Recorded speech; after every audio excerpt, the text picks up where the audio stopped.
স্বাগত আবার একুশে বিজনেসে। দর্শক, আলোক হেলথ কেয়ার অ্যান্ড হাসপাতালের সৌজন্যে এখন রয়েছে দেশের সার্বিক অর্থনৈতিক পরিস্থিতি নিয়ে আলোচনা। আর আলোচনার জন্য আমাদের সঙ্গে স্টুডিওতে উপস্থিত রয়েছেন অর্থনীতি বিশ্লেষক মোহাম্মদ জাহিদ হোসাইন FCA। আমরা কথা বলছি তার সাথে। জনাব জাহিদ, আপনাকে স্বাগত জানাচ্ছি আমাদের আজকের আলোচনায়। যেহেতু আমরা সার্বিক অর্থনৈতিক পরিস্থিতি নিয়ে কথা বলবো এবং আসলে সকলেই এখন জানি আমাদের চ্যালেঞ্জের মধ্যে দিয়ে যেতে হচ্ছে, এবং এই যে আমাদের যে নতুন করে নতুন বাংলাদেশের অগ্রযাত্রা সংস্কার নিয়ে আমাদের এগিয়ে যেতে হচ্ছে, সার্বিকভাবে প্রথম অবস্থানটি আপনি যদি একটু মূল্যায়ন করেন। ধন্যবাদ। প্রথম কথা হলো যে জুলাই বিপ্লবের যারা বীর, যারা শহীদ, যারা আহত হয়েছেন তাদের সবার প্রতি আমার শ্রদ্ধা, দোয়া। কারণ তাদের আত্মত্যাগের বিনিময়ে আজকে আমরা এই কথা বলার সুযোগ পাচ্ছি, সত্যিকার খুলে কথা বলার। এক্স্যাক্টলি, সত্যিকার অর্থে এই যে অপশাসন, 15 বছর অপশাসনের পরে এই প্রথম আমি কোনো অনুষ্ঠানে কথা বলছি। আচ্ছা আচ্ছা। একটা অনুষ্ঠানে কথা বলার আগে আমাদের 2 থেকে 3টা জিনিস চিন্তা করতে হতো। আমরা যারা কথা বলি 2-1 বাদ দিয়ে, প্রথম কথা হলো গিয়ে চ্যানেলটা কার, দ্বিতীয় কথা হলো গিয়ে গভর্নমেন্ট এজেন্সিগুলো আমার কথাগুলোকে কিভাবে নিবে। সো এই যে একটা ভীতিকর পরিস্থিতি ছিল, একটা গুমোট একটা পরিস্থিতি ছিল, বাক স্বাধীনতা খাতা কলমে ছিল, বাস্তবিক অর্থে কোনো বাক স্বাধীনতা ছিল না। অনেকে আমরা অনেক কিছু জানতাম যে অর্থনীতির ভেতরে কি হচ্ছে, তো এই যে বিভিন্ন তথ্যগুলো প্রকাশ করার সাহস কারোরই ছিল না সত্যিকার অর্থে। এখন অনেক বড় বড় ব্যবসায়িক গ্রুপের নেতারা বলছে আমরা কথা বলতে পারতাম না, অনেকটা জিম্মি অবস্থায় ছিল। সো আমি আবার যারা এই রকম আমাদের কথা বলার জন্য আলহামদুলিল্লাহ পরিস্থিতি করে দিলেন, এবং আমরা আশা করব বাংলাদেশ কোনো অবস্থাতেই আবার সেই পূর্বের জায়গায় 15 বছরে যে অবস্থা ছিল সে অবস্থা যেন ফিরে না যায়। তাহলেই কিন্তু একটা সুশাসনের বাতাস আসবে এবং ভবিষ্যৎ প্রজন্ম কিন্তু এমনভাবে বড় হবে যাতে তারা ওই যে মুক্তমনা আমরা বলি না, প্রকৃত অর্থে তারা মুক্তমনা হবে। এখন আপনি যে ব্যবসায়ের কথা বলতেছিলেন, আমাদের আসলে 2 ধরনের ব্যবসায়ী গ্রুপ বাংলাদেশে আছে। একটা গ্রুপ হলো গিয়ে প্রকৃত অর্থে ব্যবসায়ী, তারা একনিষ্ঠভাবে ব্যবসা করে, তারা তাদের উন্নতির জন্য, দেশের উন্নতির জন্য, কর্মসংস্থানের জন্য তারা কাজ করে, এ ব্যাপারে কোনো সন্দেহ নেই। রাজনীতি আরেক জায়গায়। এক্স্যাক্টলি, আপনি একটু অ্যাডভান্স বললেন। আরেকটা গ্রুপ আছে যারা দেখে ফেলছে যে তারা যে ব্যবসা করে এই ব্যবসা থেকে রাজনৈতিক ব্যবসাটা, পার্টিকুলারলি গত 15 বছরে ওই ব্যবসাটা আরও লাভজনক। সুতরাং তারা রাজনীতির ছদ্মাবরণে তারা কিন্তু তাদের ব্যবসাটা করে যাচ্ছিল। এখন এর ফলে কি হয়েছিল, 2টা জিনিস হলো। একটা জিনিস হলো গিয়ে তারা ব্যাংকিং সেক্টরকে দেখলো কুইক টাকা বানানোর জায়গা, আরেকটা তারা দেখলো নির্বাচনের মাধ্যমে MP মিনিস্টার হয়ে সরকারি যে ফান্ড আছে, ADPর যে ফান্ড আছে, বিভিন্ন উন্নয়নমূলক ফান্ড আছে, এই টাকাগুলো হাতানো। এখন সংস্কারের কারণে ওই গ্রুপটা কিন্তু, দ্বিতীয় গ্রুপটা একটু সমস্যা আছে। এদের মধ্যে কেউ আছে জেলখানায়, কেউ হয়তো ধরা পড়ার অপেক্ষায় আছে, আর কেউ দেশের বাইরে চলে গেছে। তো আলটিমেটলি যেহেতু তাদের ব্যবসার কোনো ইচ্ছা ছিল না, সুতরাং তাদের এই পরিস্থিতিতে দেশের সাইনবোর্ড ব্যবহার করে, সাইনবোর্ড ওই যে বললাম ছদ্মাবরণ, ওইটাকে নিয়ে তারা টাকা বানানোর একটা মেশিন হিসাবে দেখতো। সো তাদের এই পরিস্থিতিতে আমার মনে হয় দেশের অর্থনীতির খুব একটা সমস্যা হবে না।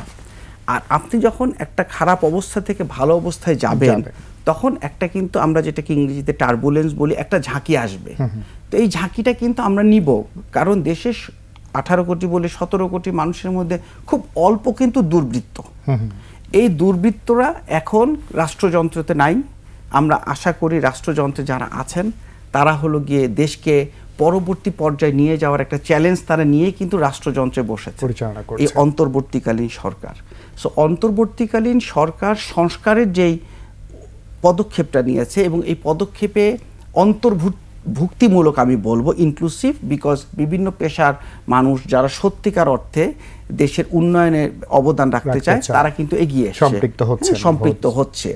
বাট প্রবলেম হলো গিয়ে প্রশাসনকে এমনভাবে দলীয়করণ করা হলো এবং মানুষকে বিভিন্নভাবে সাইনবোর্ড দেওয়া হলো, যেটা আপনি একটু আগে বললেন, কাউকে বললো BNP, কাউকে জামাত, কাউকে নিজেদের লোক, তথাকথিত স্বাধীনতা পক্ষের লোক।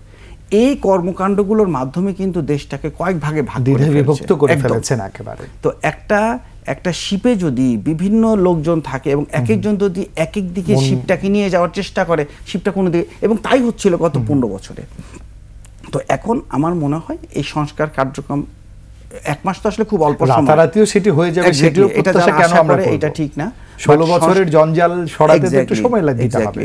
সো আমাদের এখন যে কমিটিগুলো করা হচ্ছে, এখানে যেসব লোকজনকে নিয়ে আসা হচ্ছে আর্থিক খাত সংস্কারের জন্য, তারপরে আমি বলবো আরেকটা খুব গুরুত্বপূর্ণ বিষয়, বিভিন্ন যে আমাদের যে ফরেন মিশনগুলো আছে যারা রেমিটেন্সের জন্য আমাদের ওয়ার্কারদের ওয়েল বিং এর জন্য কাজ করবে, যাতে রেমিটেন্স আরো বাড়ে, আরো নতুন নতুন কর্মসংস্থান সৃষ্টি হয়। কিন্তু আমাদের প্রবাসী ভাই বোনরা সর্বোচ্চ সাপোর্ট দিচ্ছেন, তারা সাপোর্ট দিচ্ছে। তাহলে এই সংস্কারে কিন্তু ওই যে ফরেন মিশনগুলোতে আমরা অনেক লোককে দেখেছি যাদের পোস্টিং দেওয়া হয়েছে, যাদের শুধু রাজনৈতিক পরিচয় ছাড়া অন্য কোনো যোগ্যতা নাই। সো ওই লোকগুলোকে রিপ্লেস করে প্রকৃত পক্ষে যারা আমার দেশকে প্রতিনিধিত্ব করতে পারবে, কর্মসংস্থানে আরো সুযোগ সৃষ্টি করতে পারবে, ব্যবসায়ীদের জন্য নতুন নতুন এক্সপোর্টের খাত তৈরি করতে পারবে, ওই মানুষগুলোকে, ওই পেশাজীবীগুলোকে ওই ফরেন মিশনগুলোতে বসাতে হবে। তাহলে আমাদের যে রিজার্ভ নিয়ে আমাদের যে এখন একটা খুব ক্রাইসিস যাচ্ছে, যেটা গত 2-3 বছর ধরে কয়েক মাসে ভালো হচ্ছে, আমাদের কিন্তু মিনিমাম 30-35 বিলিয়ন থাকা উচিত। তো 30-35 বিলিয়নের জন্য আরো অন্তত 10-15 বিলিয়ন লাগবে। এর মধ্যে ইম্পোর্টও কিন্তু অনেক কমে গেছে, বিকজ এই ইম্পোর্টকে ডিসকারেজ করা হচ্ছে। তাহলে এই জন্য আমাদের ইম্পোর্টকে, আমদানিকে বাড়াইতে হবে। তো ওই সব কারণে আমাদেরকে এই সংস্কারের যে কার্যক্রম চলছে, এই কার্যক্রম আমি মনে করি সঠিক পন্থায় আগাচ্ছে। এই কার্যক্রমের ফলে বেশ কিছু জায়গায় আমাদের ইনিশিয়াল একটা সমস্যা হবে প্রাথমিকভাবে, ওই দীর্ঘমেয়াদে কিন্তু আমাদের দীর্ঘমেয়াদে আমরা অবশ্যই একটা আমরা সুশাসন পাবো, যেন আমরা কাজে লাগাতে পারি। সকলকেই ধৈর্য সহকারে এগিয়ে আসতে হবে। আমরা শুধু রাতারাতি বলবো এখান থেকে যার অবস্থান থেকে সহযোগিতা করতে হবে, এটি দেশের স্বার্থে করতে হবে, কোনো বিশেষ গোষ্ঠীর জন্য নয়। আমরা ছোট্ট একটা বিজ্ঞাপন বিরতি নিয়ে নিচ্ছি, তারপরে বাকি আলোচনা করে নিয়ে আসবো। প্রিয় দর্শক, নিচ্ছি একটি বিজ্ঞাপন বিরতি, আমাদের সাথেই থাকুন। স্বাগত আবারও একুশে বিজনেসে। দর্শক, বিরতির আগে দেশের সার্বিক অর্থনৈতিক পরিস্থিতি নিয়ে আলোচনা করছিলাম। অর্থনীতি বিশ্লেষক মোহাম্মদ জাহিদ হোসাইন এফসি এর সঙ্গে আপনাদের সাথে আবার আলোচনায় যুক্ত হচ্ছি। জনাব জাহিদ, আমরা যে আলোচনায় ছিলাম যে অবশ্যই আমাদের জন্য চ্যালেঞ্জ আছে, তবে বাংলাদেশ সবসময় ঘুরে দাঁড়িয়েছে। আমাদের দেশের উদ্যোক্তাদের, আমাদের সরকারের বা আমাদের জনগণের যে একটা স্পৃহা আছে, সাহস আছে, সেটি নিয়ে আমাদের এগিয়ে যেতে হবে। এবং সেখানে মূল্যস্ফীতির মতো চ্যালেঞ্জ আছে, মুদ্রানীতির চ্যালেঞ্জ আছে, জিডিপি প্রবৃদ্ধি ধরে রাখতে হবে, দেশি বিদেশি বিনিয়োগ, সব কিছু মিলিয়ে আসলে পরিকল্পনা করে আমাদের এগিয়ে যেতে হবে এবং সকলকে সমন্বিতভাবে এগিয়ে আসতে হবে। সেই জায়গাটায় প্রত্যাশা কি থাকবে আপনার? প্রথম কথা হলো যে অর্থনৈতিক যে স্থিতিশীলতা, এটা খুব গুরুত্বপূর্ণ। সো সেটার জন্য যেটা এখন প্রয়োজন সেটা মুদ্রাস্ফীতি, যেটা আপনি সঠিকভাবে বলেন যে মুদ্রাস্ফীতিটাকে নিয়ন্ত্রণে রাখতে হবে। তো এখন যেটা 10-এর মতো আছে, রাতারাতি এটাকে 6.5 বা 5.5 করা যাবে না। তো আমরা আশা করতে পারি এই অর্থ বছর যেটা চলছে, এটা শেষ পর্যন্ত হয়তো এটা 7 বা 8-এও যদি নামানো যায়, কিছু হলেও সহনীয় জায়গায় আসবে। অন্তত ট্রেন্ডটা একটা ডিক্লাইনিং, নিম্নমুখী একটা ধারার দিকে যাবে। এখন এটার জন্য কিন্তু বেশ কয়েকটা ইনিশিয়েটিভ নেওয়া হয়েছে, যেমন এডিপি থেকে বার্ষিক উন্নয়ন কর্মসূচিতে প্রায় 1 লাখ কোটি টাকা, এটাকে বলা হচ্ছে যে এটা সত্যিকার অর্থে এর মধ্যে তো আসলে অনেক ওয়েস্টেজ ছিল, অনেক দুর্নীতি ছিল, এটাকে যদি স্বচ্ছতা ছিল না, একদম ঠিক। তাহলে এই স্বচ্ছতা যদি আনা যায় এবং 1 লাখ কোটি যদি কমানো যায়, তাহলে এটা অবশ্যই মার্কেটে মুদ্রাস্ফীতির ক্ষেত্রে একটা প্রভাব সৃষ্টি করবে। এরপরে আমরা যেটা বলতে পারি যে ডলারের দামটা এখন যদি বৈদেশিক মুদ্রার যে প্রবাহ, রেমিটেন্স, সেটাকে যদি যথাযথ পর্যায়ে নিয়ে যাওয়া যায়, মিনিমাম 2 বিলিয়ন যদি প্রতি মাসে করে রাখা যায় এবং এটাকে রিজার্ভটাকে একটা স্থিতিশীল অবস্থায় আনা যায়, তাহলে যদি ডলারটা 120-এর কাছাকাছি থাকে, কমবে তো 120 থাকলেও আমি বলবো যে এটা ভালো। সব ব্যাংকগুলো যদি এলসি সেটেল করতে পারে 120-এ, আন্তর্জাতিক বাজারের সাথে সমন্বয় করে, তাহলে আমাদের যেহেতু অর্থনীতির ইম্পোর্ট নির্ভর, সেক্ষেত্রে 120 থাকাটা আমাদের জন্য আমি মনে করি অন্তত এটা একটা ভালো দিক। আর তৃতীয় হলো গিয়ে বিদেশি বিনিয়োগকে ইনভাইট করা এবং তাদের জন্য একটা ইজ অফ ডুইং বিজনেস, আমরা যেটা বলি বিজনেস করার যে পরিবেশটাকে, কারণ আমরা এর আগে দেখেছি চাঁদাবাজি ব্যাপক হতো, বড় বড় যে ডিলগুলো হতো, বাইরে যে বিনিয়োগ আসতো, আমরা অনেকের সাথে কথা বলি, আগ্রহ নিয়ে এসে তারপরে মূল কিছু জায়গায়, বড় বড় জায়গায় তাদেরকে চাঁদা দেওয়ার কথা বলা হইতো। এবং যেটা বললাম, এই চাঁদাবাজ বিশেষ অনেক অর্থনৈতিক অঞ্চল হয়েছে, কিন্তু কেন বিনিয়োগ আসছে না? আমরা এত বড় বড় পরিবেশ তৈরি করতেছি, কিন্তু কেন আসতেছে না? এই জায়গাগুলো আমাদেরকে চিহ্নিত করতে হবে। টাস্কফোর্স যেগুলো তৈরি হচ্ছে, এই টাস্কফোর্সগুলো আরো সমাধানমূলক কিছু আমাদেরকে রিকমেন্ডেশন দিতে হবে। এরপরে শেয়ার মার্কেটের বিষয়টা, শেয়ার মার্কেটটা আসলে কিন্তু বরাবরই অবহেলিত ছিল।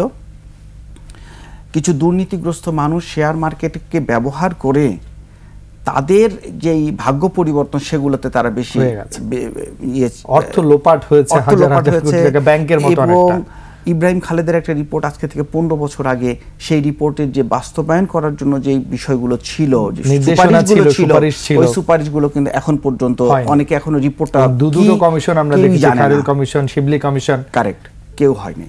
তো এখন একটা টাস্ক ফোর্স হয়েছে যারা নাকি মার্কেটে কারসাজি করেছে তাদের ধরার জন্য। এখন যে ডিরেক্টরেটর আছেন, হেড আছেন, খুব সৎ মানুষ, আমি জানি একটা ভালো রিপোর্ট ওখান থেকে আসবে আশা করি। তাহলে বাট রিপোর্ট আসলে হবে না, এই সুপারিশগুলোকে বাস্তবায়ন করতে হবে। এই ধরনের লুটপাটের সাথে জড়িত ছিল দৃষ্টান্তমূলক কঠিন শাস্তি তাদেরকে দিতে হবে, যাতে পরবর্তীতে অন্যদের জন্য যেন এটা দৃষ্টান্ত হয়ে থাকে। তাছাড়া ভবিষ্যতে এই যে প্রতিষ্ঠানগুলো, এগুলো রাজনৈতিক প্রভাব মুক্ত থাকতে হবে, কারণ রাজনৈতিক প্রভাবে নিয়ে আসার কারণেই কিন্তু, এবং বলাও হইতো যে রাজনৈতিক প্রভাব থাকার কারণে সবাই জানতো যে এই লোকগুলা এদের সাথে সম্পৃক্ত, এদের সাথে এই রাজনৈতিক সংযুক্ততা আছে। সো এইসব জায়গাগুলোতে আমাদেরকে সুশাসনের বিষয়গুলো দেখতে হবে। সবচেয়ে আরেকটা গুরুত্বপূর্ণ সেটা হলো, যারা এখন সত্যিকার অর্থে ব্যবসা করছে, কিছু মহল আছে তাদের এখানে চাঁদাবাজি করার চেষ্টা করবে। তো ব্যবসায়ীরা যেন কোনো অবস্থাতেই যেন তারা ডিস্টার্ব না হয়। ব্যবসায়িক পরিবেশ, কিছু জায়গায় আমি শুনলাম যে অতি উৎসাহী হয়ে গ্যাসের লাইন কেটে দিচ্ছে, বিদ্যুতের লাইন কেটে দিচ্ছে, এতে করে কিন্তু দেখা যাচ্ছে যে অর্থনীতিতে একটা নেগেটিভ প্রভাব হচ্ছে। গার্মেন্টস এলাকাতে একটা অস্থিরতা তৈরি করা হচ্ছে, এটা মূলত প্রভাবযুক্ত। তো সেনাবাহিনী হয়তো এখন যেটা ম্যাজিস্ট্রেসি পাওয়ার তারা পেয়েছে, এইটার আন্ডারে হয়তো এখানে একটা শৃঙ্খলা চলে আসবে। মালিকদেরকে ঐক্যবদ্ধ হয়ে কাজ করতে হবে, বিকজ মালিকদেরকে বুঝতে হবে, কারণ আমারই তো সম্পদ, আমারই তো কিছুদিন আগেও তো তাদের স্যালারি একটা অ্যাডজাস্টমেন্ট হলো। সো এখন বোঝাই যাচ্ছে যে এখনকার যেই মুভমেন্টটা, যে আন্দোলনটা, সেটা আসলে কোনো বিশেষ উদ্দেশ্য প্রণোদিত। সো এই জায়গাগুলোতে যদি সবাই সম্পৃক্ত হয়ে কাজ করা যায়, তাহলে আমার মনে হয় যে আমাদের কিছুটা একটা ডাউন টার্ন যাবে। এবং এই যে দেখেন আমাদের ব্যাংকিং সেক্টরে যে লুটপাট হয়েছে, হাজার হাজার কোটি টাকা বড় বড় কিছু শিল্প গ্রুপ লুটপাট করেছে, তাদেরকেও কিন্তু এখন চিহ্নিত করা হচ্ছে। এটা তো আসলে শিল্প গ্রুপ বলবো না, শিল্প গ্রুপকে সামনে রেখে রাষ্ট্রের যারা সর্বোচ্চ পর্যায়ে ছিল তারা এই লুটপাট, প্রায় সময় কিন্তু আমরা বলতাম যে ক্ষুদ্র মাঝারি শিল্পগুলো কোনো ধরনের সহায়তা পাচ্ছে না। শুধু বড় প্রতিষ্ঠানগুলো, যেমন কয়েকটা ব্যাংকে এখন কিন্তু সত্যিকার অর্থে গেলে যারা গ্রাহক আছে তারা টাকা আমানতের অর্থ ফেরত দিতে পারছেন না, এবং এই টাকা দেওয়ার জন্য আগের গভর্নর টাকা প্রিন্ট করে টাকা দিত, যেটা মুদ্রাস্ফীতি থেকে বাড়িয়ে দিচ্ছিল। সো এই ধরনের অরাজকতা দেশটায় গত 15 বছর হয়েছে। সো এখন এই অবস্থা থেকে বের হয়ে রাতারাতি বের হওয়া যাবে না। এবং আমি আরেকটা জিনিস খুব গুরুত্বপূর্ণ বলে মনে করি, যে লোকাল এক্সপার্ট দিয়ে যদি এটার সমাধান না হয়, তাহলে বাইরের এক্সপার্ট নিয়ে আসতে হবে, যারা কুইক সমাধান দিতে পারবে না, বাট তাদের আরো বড় পরিসরের জ্ঞানের, যদি এখানে আমাদের সাথে তারা যদি তাদের জ্ঞানের যদি শেয়ার করে, যেমন স্টক এক্সচেঞ্জে আমাদের চাইনিজ ইনভেস্টররা আছে, তারা চায়নাতে এত বড় মার্কেট তারা হ্যান্ডেল করতেছে, আমার দেশে স্ট্র্যাটেজিক পার্টনার হওয়ার পরেও আমার বাজারকে আমি ঘুরে দাঁড়াচ্ছি। এক্স্যাক্টলি।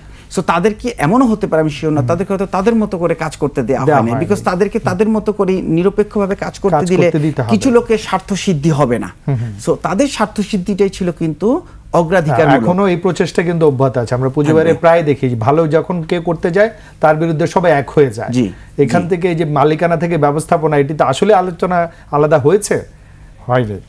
তো যাই হোক, আমরা একেবারে শেষ প্রান্তে চলে এসেছি। আমরা আশা করব সংস্কারের যে ছোঁয়া লেগেছে, অর্থনীতির প্রত্যেকটা সেক্টরে স্বচ্ছতা, জবাবদিহিতা এবং সাথে আমাদের সবাইকে সতর্কভাবে যেন আমরা নিজের দেশকে, অর্থনীতিকে এগিয়ে নিতে পারি, সেদিকে লক্ষ্য দিতে হবে। আপনাকে অনেক ধন্যবাদ আমাদের।